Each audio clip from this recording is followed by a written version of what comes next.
Bonjour à tous, j'espère que vous allez bien, ici Blue Raptor pour cette nouvelle vidéo. On va donc parler aujourd'hui le bilan, on va faire le bilan global de ces jeux, Diamant étincelant, Pokémon et Perles scintillantes. Alors on va commencer directement. Alors j'ai fait que Perles scintillantes pour l'instant, j'ai pas encore fait Diamant étincelant, mais je pense que le niveau va être le même. Le niveau va être le même. D'autant que je vais changer de starter. Je vais changer de starter. Euh, concernant. euh, concernant ça, ben. Globalement, on va parler du scénario du jeu qui est le même, aussi pauvre que dans les jeux de base. Honnêtement, mis à part Platine qui est un petit peu plus complet. Euh, T'as. Bah, en fait, le scénario est pas ouf, mais c'est pas le pire. Pour moi, le pire, ça reste, même si j'adore la 3G, pour moi, ça reste le scénario et l'histoire, ça reste Ruby Saphir Emerald, qui pour moi reste la pire des générations en termes de scénario et d'histoire, pour moi. Concrètement, je trouve que ça manque de peps. Parce qu'à part l'histoire de Latias Latios, de Rayquaza, Groudon et Kyogre et tout, t'as pas grand chose en fait. À la limite, t'as juste un peu Jirachi qui fait partie de la lignée. T'as un petit peu Manafi avec la région ON. Mais bon, au-delà de ça, bon, c'est pas génialissime quoi. C'est pas foufou. Vraiment, c'est pas foufou. Et en plus, le post-game, à part dans Emerald, t'as vraiment pas. Franchement, le contenu post-game est toujours aussi pauvre et ça, c'est dommage, tu vois. C'est dommage. Ensuite, deuxième point, on va parler des champions d'arène parce que là, par contre, il y aura beaucoup de choses à dire. Pierrick est un petit peu mieux que dans Diamant et Perle, voire même Platine. Euh, Enfin, disons qu'il égale son niveau de Platine, mais il le dépasse pas. Voilà. Flo, elle a dépassé son niveau de Platine. Voilà, pour le deuxième champion. Le troisième champion, Milina, c'est clairement au-dessus de Diamant Perle Platine. C'est clairement au-dessus. C'est clairement au-dessus des jeux Diamant et Perle Platine de base. Lovis, ils ont réussi à se planter et à faire pire qu'avant. Voilà, je vais pas dire plus parce que j'ai parlé de Diamant, Perle et Platine de base. Et ben là, c'est pareil pour Lovis. Dans Diamant et Perle. Enfin, dans Platine, il était à son sommet. Mais dans Diamant et Perle de base, je suis désolé, mais t'avais juste besoin d'un Lixi et tu lui. C'était terminé pour lui. Il y avait plus rien là. Il y avait plus rien. Donc Lovis, ils ont réussi à faire pire. Euh, Chimera, ils ont clairement amélioré son niveau. Elle est clairement plus forte là que dans Platine. Elle est clairement plus forte que dans Diamant Perle Platine de base. Charles, il est un petit peu mieux, on va pas se mentir, il est un petit peu mieux. Il est plus fort quand même dans Platine, malgré tout, je reconnais qu'il est plus fort dans Platine, mais il est pas à son sommet. Il est pas encore à son sommet, et là, il est à deux doigts de l'atteindre. Il a deux doigts de l'atteindre. Donc, globalement, Charles est un petit peu mieux, mais sans être foufou, quoi. Voilà, concrètement. Gladys est beaucoup mieux que dans Diamant et Perle de base, mais pas mieux que dans Platine, malheureusement. C'est là où ils ont coincé, je pense. C'est là où ils ont coincé. Sinon, voilà. Pour moi, pour ça, pour Gladys, ils ont légèrement coincé. Mais elle est plus forte que dans Diamant et Perle et aussi forte que dans Platine, concrètement. Là, par contre, je risque d'avoir des problèmes à ce niveau-là, mais j'en ai que faire. Je vous dis moi ce que je pense. Je viens de jouer à ça, donc je sais de quoi je parle. Donc Tanguy est encore plus mauvais que dans Diamant, Perle et Platine. Encore que dans Platine, il a une mono électrique qui est plutôt sympathique, mais qui est facile à battre, en partie. Mais si t'es pas préparé, tu peux avoir du mal. Il se trouve que j'ai perdu une seule fois contre lui dans Platine. La première fois que j'ai eu Platine, j'ai perdu une fois contre lui. Mais, faut dire aussi, je faisais pas attention aux natures de mes Pokémon. Je jouais pas les bonnes attaques. En gros, je faisais n'importe quoi. Je faisais n'importe quoi sur lui. C'était un enfer sans nom. Voilà, c'était un enfer sans nom. Mais maintenant que je fais attention aux natures, sans vouloir me vanter, on m'a appris à faire attention aux natures, à mettre les bons, à mettre un bon set d'attaque sur le Pokémon, à savoir comment le jouer, s'il va être défensif, s'il va être offensif, s'il va être joué attaque spéciale, s'il va jouer attaque physique. Voilà, il y aura ça. Il y a ça comme truc à paramètre en ligne de compte. Et pour être stratège, c'est la base.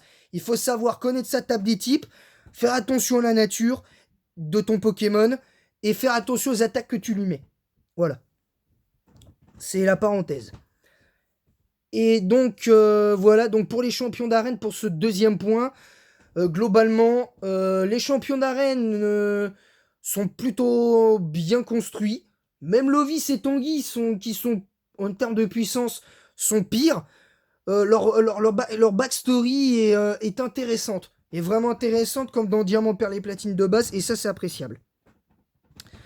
Maintenant, le niveau de la ligue. On va en parler, et après, je vais vous donner mon avis global, et vous comprendrez. Enfin, je vous donnerai mon avis final.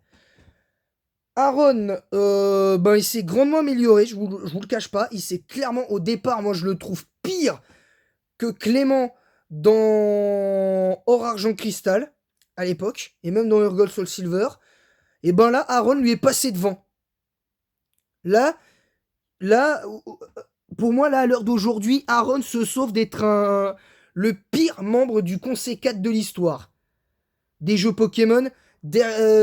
Il est juste, malgré tout, pour moi, derrière Pieris, de Noir de Blanc 2, mais il est quand même pas loin de le dépasser, je pense. Il est pas loin de le dépasser.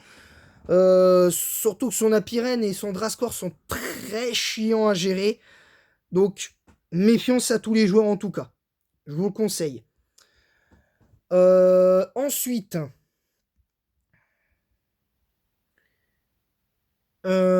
concrètement, Terry, toujours aussi forte, il n'y a rien à dire. Elle, dans Diamant et Perle, de base, elle était très forte. Dans Platine, ça a poussé le bouchon trop loin. Elle est encore plus forte. Là, Là, elle est au sommet de son art. Là, clairement, Terry, elle est au sommet de son art. Mais malgré tout, elle est loin d'arriver à la cheville de Cynthia, mais ça, on y reviendra après. Adrien, là par contre, là il descend grandement, là franchement. Autant dans Platine, il est au sommet de son art, autant que là, dans Diamant et Perle, elle est où sa monofeu? Et dans Perle Scintillante, dans Diamant étincelant et Perle Scintillante, elle est où sa monofeu? Bon, Diamant étincelant, il se trouve que j'ai vu des let's play, donc ça c'est différent. Mais dans Perle Scintillante, je suis désolé, elle est où sa monofeu? À part Locpin et Stylix, faudra m'expliquer, elle est où sa monofeu? Parce que t'as Galopa, t'as Simiabraz et je sais plus qui. Mais t'as au moins sur les 3 types feu, sur les 5 Pokémon qu'il a, il y en a 2 qui ne sont pas de type feu. Non, si, je crois qu'il y a Gros Drive.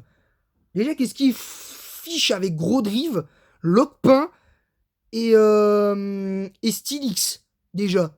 Qu'est-ce qu'il fiche avec ça? J'ai pas compris. Mais bon. Alors, il reste fort quand même. Mais là, pour moi, là, il est pas loin de descendre derrière Pieris, hein, voire Aaron, carrément. Je vous dis la vérité, mais là, aujourd'hui, c'est pas le cas. Aujourd'hui, c'est pas le cas. Lucio, le dresseur de type Psy, ça va, il reste fort. Il est aussi fort que dans Diamant et Perle de base, et aussi dans Platine. Il est aussi fort. J'ai rien à dire de plus. J'ai rien à dire de plus sur Lucio. Et là, on va arriver à Cynthia. Mais alors là, Cynthia, déjà que dans Diamant et Perle, elle est balèze. Dans Platine, Non mais là, c'est comme si toi, t'étais un taureau et qu'elle, c'était une cow-boy et qu'elle te chevauchait. C'est comme si elle faisait un rodéo de fessées déculottées avec son équipe. C'est pareil. Là, elle était déjà très forte dans Platine. Dans Noir de Blanc 2, c'est encore pire que ça. Franchement, dans Noir de Blanc 2, c'est encore pire. Mais là, sans déconner, elle est au-dessus de Red aujourd'hui. Parce que Urgold Soul Silver, Red et tout, Pokémon Or, Argent, Cristal, Red était très puissant. Y a rien à dire. Il était très fort. Red, il était très fort. Mais quand tu regardes, quand tu fais Noir de Blanc 2, Pokémon Tournament, t'as que 3 Pokémon à affronter, pour moi ça compte pas. Et tu l'affrontes dans Soleil et Lune, et dans Usul, il est nettement moins fort. Déjà, clairement, il est nettement moins fort. Mais là, mais Cynthia, faut en parler. Cynthia, elle est à des années-lumière de tous les autres maîtres de ligue que j'ai affrontés. Parce que je vais vous dire un truc, là, j'ai fait mon combat contre elle tout à l'heure. Si mon Roserad n'avait pas tanké à 1 PV son séisme et que j'avais pas pu répliquer avec un éclat magique derrière sur Perle Scintillante avec un crit, je ne pense pas que ça a joué. Vous me direz ça dans l'espace commentaire. Mais si mon Roserad, vu le bonheur qu'il avait, s'il avait pas tanké un PV, et s'il avait... et si il n'avait pas s'il avait pas pu attaquer une seconde fois, bah j'avais clairement perdu. Si j'avais perdu Roserad, je perdais. Littéralement, je perdais. Voilà, clairement. Roserad a été l'élément central de la team, même s'ils ont tous servi à leur manière. Drascor a servi, Karchakroc a servi, et Raptor aussi. Pingoléon, voilà, et Léviator a servi aussi, mais voilà. Les Pokémon qui m'ont fait le plus, qui m'ont plus embêté chez elle, c'est son Milobilus et son Karchakroc. Donc pour ceux qui n'ont pas encore joué au jeu, ne prenez pas ça comme du spoil. Mais ceux qui ne veulent pas être spoilés, je préfère vous prévenir, ne regardez pas cette vidéo. Mais pour ceux qui veulent savoir, je vous le dis, méfiez-vous du Milobilus de Cynthia et de son Karchakroc. C'est un conseil. Même de son Lucario, faut s'en méfier. Parce que son Lucario, il a accès à une attaque de boost que vous connaissez très bien et que Magiref possède. Vous risquez d'être assez surpris. Milobilus est plus difficile à battre qu'avant. Et son Karchakroc, il a des... C'est toujours le MVP. C'est toujours le MVP. Donc voilà. Donc pour terminer, du coup j'ai terminé là-dessus point par point. Maintenant mon avis global sur le jeu, c'est que le jeu en lui-même, Pokémon Diamant étincelant et Perle scintillante sont très bien. Mais vraiment très bien. Mais aujourd'hui, je ne pense pas qu'il soit nécessaire de parler de parler de ça comme ça parce que concrètement on sait pas. Voilà. Mais à l'heure d'aujourd'hui, Diamant étincelant et Perle scintillante pour moi je les mets au-dessus de Pokémon épée et bouclier. Mais un jour je vous donnerai le classement final. Je vous ferai un classement, moi mon top 19 des meilleurs jeux Pokémon de tous les temps. Je mettrai pas Donjon Mystère, mais je vous expliquerai mon point de vue. Voilà, en attendant, bah, j'espère que cette vidéo vous aura plu. Je vais vous donner donc du coup la note globale. Mais avant de donner la note globale du jeu, ben, très honnêtement, jeu intéressant. Il n'y a pas vraiment de lag en combat duo. Les lags en combat duo, il n'y en a pas. Contrairement à ce que les gens peuvent penser, il n'y en a pas. Il n'y a pas eu de lag. Moi, personnellement, je suis assez satisfait du jeu. Après, le seul défaut, c'est les zones de souterrain qui sont tout le temps les mêmes. C'est le seul défaut. Et le niveau des dresseurs de route qui sont toujours aussi bas, qui ont toujours des stratégies totalement improbables. Voilà, donc... mais c'est dommage. Voilà. Sur ce, j'espère que cette vidéo vous aura plu. Et je vais terminer cette vidéo sur la note.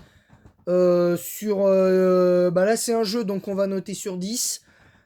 Bah, je mets, euh, je mets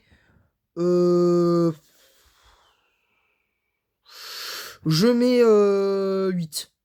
Je mets 8. Parce que ce qui enlève malheureusement 2 points, euh, parce que le jeu aurait mérité quasiment pour moi, mérité pour moi la note parfaite. Mais j'enlève déjà un premier point déjà pour le manque de... Pour moi, le manque... Pas le manque de respect, parce qu'il faut pas dire ça comme ça. Mais j'estime qu'il faut arrêter de vouloir faire des Pokémon exclusifs à chaque version.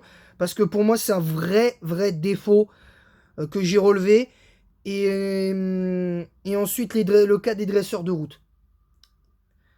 Donc, mais j'ai aussi relevé le troisième défaut, comme je vous l'ai dit, des zones de souterrain qui sont pour moi tout le temps les mêmes. Ça, j'ai pas apprécié par contre, mais vraiment pas. Mais sinon, dans les faits, voilà. Sinon, dans les faits, ça reste. Bon, ça reste. Bon, tu peux les refaire toutes les zones si t'as envie de choper un Pokémon que t'as envie. Mais franchement, tout le temps tomber sur la même brochette de Pokémon qui parfois te sert strictement à rien, je vois pas l'intérêt, honnêtement. Je vous dis la vérité, je vois pas l'intérêt. Donc voilà.